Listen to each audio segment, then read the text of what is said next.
The Rake. Original author, unknown. During the summer of 2003, events in the northeastern United States involving a strange, human-like creature sparked a brief, local media interest. Before an apparent blackout was enacted, little or no information was left intact, as most of the online and written accounts of the creature were mysteriously destroyed.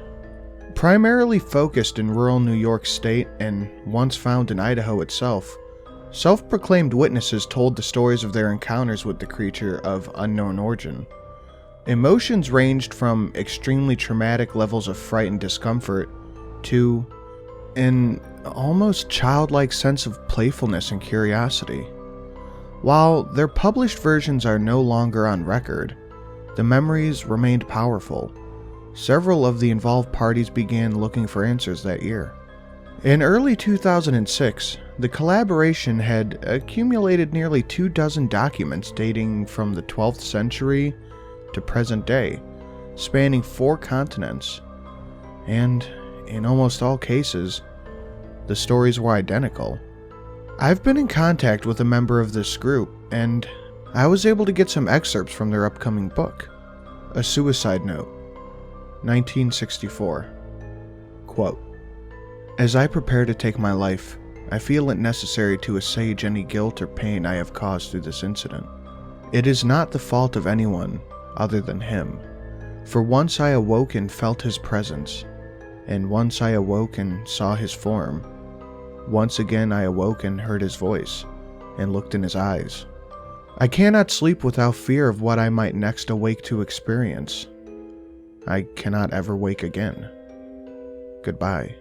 Found in the same wooden box were 2 empty envelopes addressed to William and Rose, and 1 loose personal letter with no envelope. "Dearest Lenny, I have just prayed for you. He spoke your name."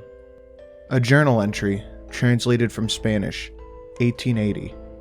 "I have experienced the greatest horror. I have experienced the greatest horror. I have experienced the greatest horror. I see his eyes when I close mine. They are hollow, black. They saw me and pierced me. His wet hand. I will not sleep. His voice, then it becomes unintelligible." Miner's Log, 1691. Quote, "He came to me in my sleep. From the foot of my bed, I felt a sensation. He took everything. We must return to England. We shall not return here again at the request of the Rake." End quote. From a Witness, 2006. 3 years ago, I had just returned from my trip to Niagara Falls with my family for the 4th of July. We were all very exhausted and had a long day of driving, so my husband and I put the kids to bed and called it a night. At about 4 a.m., I woke up thinking my husband had gotten up to use the restroom. I used that moment to steal back the sheets, only to wake him in the process. I apologized and told him I thought he had got out of bed. When he turned to face me, he gasped and pulled his feet up from the edge of the bed so quickly his knee almost knocked me out of bed. Then he grabbed me and said nothing. After adjusting to the dark for a half a second, I could see what caused that strange reaction. At the foot of the bed, sitting, facing away from us, there was what appeared to be a naked man, or a large, hairless dog of some sort. Its body was positioned in a disturbing and unnatural way, as if it had been hit by a car or something. For some reason, I was not instantly frightened by it, just more concerned as to its condition. At this point, I was somewhat under the assumption that we were supposed to help him. My husband was peering over his arms and knee, tucked into the fetal position, occasionally glancing at me before returning to the creature. In a flurry of motion, the creature scrambled around the side of the bed, then crawled quickly in a sort of flailing motion along the right side until it was less than a foot from my husband's face. The creature was completely silent for about 30 seconds. Probably closer to 5, just seemed like a while. Just looking at my husband.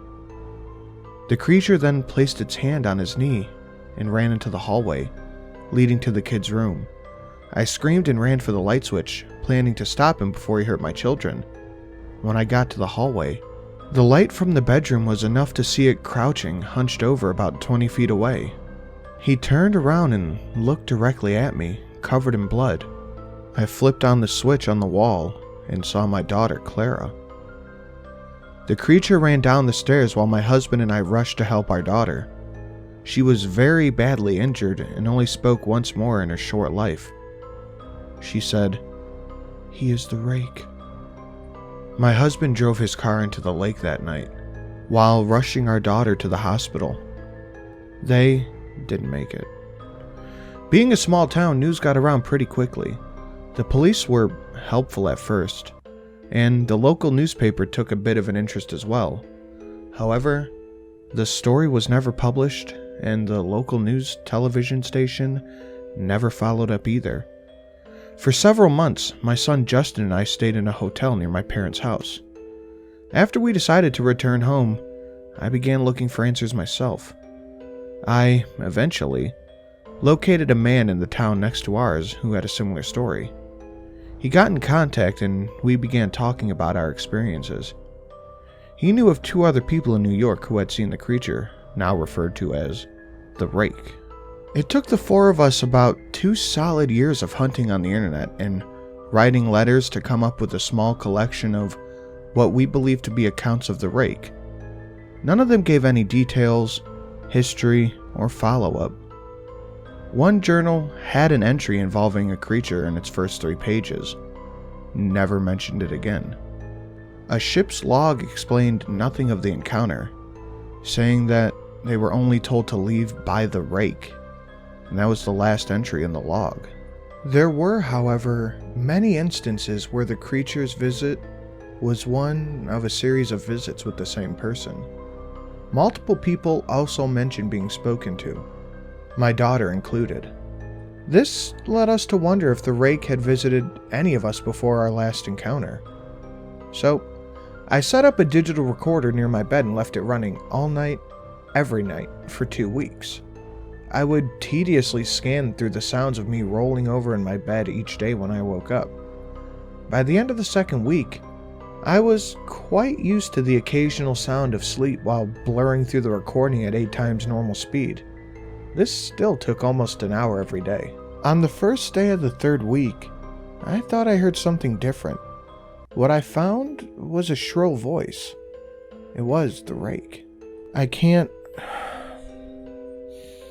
listen to it long enough to transcribe it. I haven't let anyone else listen to it either. All I know is that I've heard it before, and now I believe that it spoke when it was sitting in front of my husband. I don't remember hearing anything at the time, but for some reason, the voice on the recorder immediately brings me back to that moment. The thoughts that must have gone through my daughter's head make me very upset. I haven't seen the Rake since he ruined my life, but I know that he's been in my room while I slept. I know and fear that one night I'll wake up to see him staring at me.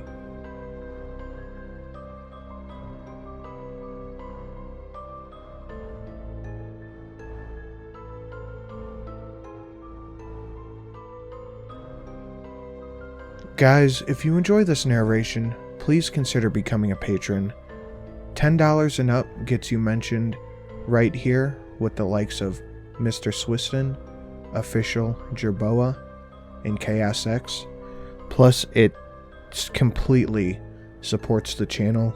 There's almost no ad revenue happening over here. So again, it's almost entirely crowdfunded. You can also join the channel and have access to sweet, super cool emojis during the live streams, which happen every once in a while. I think we're going to go for about once a month on those.